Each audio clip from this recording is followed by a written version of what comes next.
Have you ever thought what the world would be like if there were no directions? Directions? Gee, no. Without directions from stop-and-go signals, it would be very dangerous to cross the street. And cars would get into big, big trouble, too. Without the proper directions from blueprints, houses might fall down. And cakes and cookies wouldn't taste very good without the proper recipe. Without proper directions, baseball teams might play like this. Or without a good map and the right directions, you could start out to go to the beach and wind up in the desert. As you can see, Goofy, everybody needs directions sometimes.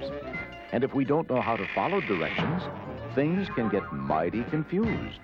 Goofy, can you think of any place else where we find directions? Sure, practically everywhere. At home, parents give directions when they show how to make something. Or in school, the teacher gives directions when he assigns homework or explains how to solve a problem. On the street, traffic signals and stop signs tell when it's safe to cross. Very good, Goofy. We follow directions even on vacation when we learn how to build a fire or how to make pancakes.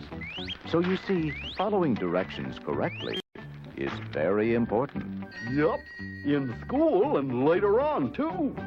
If you look around, you'll find three main kinds of directions: visual directions, spoken directions, and written directions. Visual directions use pictures instead of words, like this diagram that shows how to take care of a bike, or this sign that warns drivers that there's a children's playground ahead. The second kind of directions are spoken. Anytime the teacher goes over a test you have to take, or a guide gives you instructions on a trip you're making, you're using spoken directions. Written directions are the third kind. Things like street signs use words to tell us where we are. Those are written directions. So do traffic signs that use numbers to tell us how fast we can safely go. It's important to read written directions very carefully. Ask yourself, do you really understand them? If you don't, you might be in for a big surprise. Simple, clear directions help us do things in the right order without confusion. So learning to follow directions can make our lives a lot easier. Well, Goofy, it looks like you could use a little help following directions. I sure could. Okay, here are a few simple tricks to remember. When directions are spoken, the most important thing is to listen. Goofy, what's the most important thing to do when directions are spoken? Huh? Gee, I don't know. I don't think you were listening, Goofy. Maybe you were daydreaming. When you daydream, you may hear the speaker, but you probably don't really understand what he's saying. Concentrate, and don't let things go in one ear and out the other. The more you concentrate, the better chance you have of burning the instructions into your mind. Some people find that it helps to write down spoken instructions. Repeat the instructions to yourself. Repeating makes it much easier to remember. And make eye contact with the speaker. That means look him right in the eye. Don't ask another question till you hear and understand the answer to the first one. And try to improve your memory. Make it work for you. And above all, make your ears work for you. Sounds good to me.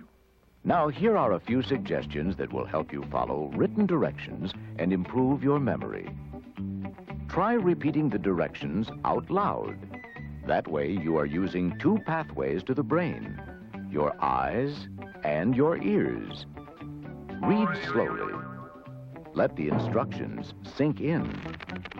Watch out for words like before or after, or instead of. They can change the whole meaning of the sentence. And you don't want to get the directions all wrong. If you don't understand directions, spoken or written, be sure to ask questions about them. Don't be shy. Maybe others didn't understand them either. Following directions helps us get organized so we can get things done in the proper order. Directions give us information so that we can do the job right the first time, or try something new for the first time. Directions help us play the game a lot better, or put things together more easily. And directions can stop confusion, provided we listen to the directions.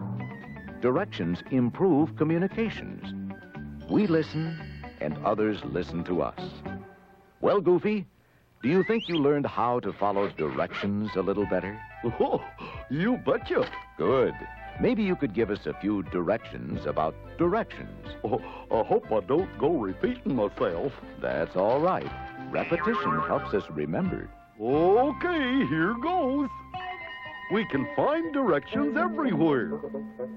At home, at school, in the street, when we're playing, or working.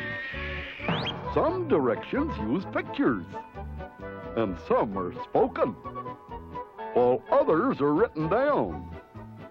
It's easier to remember spoken directions if we follow these few simple steps. Listen real carefully and don't daydream. Try to concentrate. Don't let things go in one ear and out the other. But do look the speaker right in the eye. Write the directions down and repeat them to yourself. And most of all, try to improve your memory and make it work for you. Sounds like your memory is working just fine. Wait, I'm not finished yet. Let's see. When the directions are written, repeat them out loud. Read them slowly and carefully, and if you don't understand them, ask questions. Goofy, that's amazing. You must have really been listening. Like the fellow says, I'm all ears.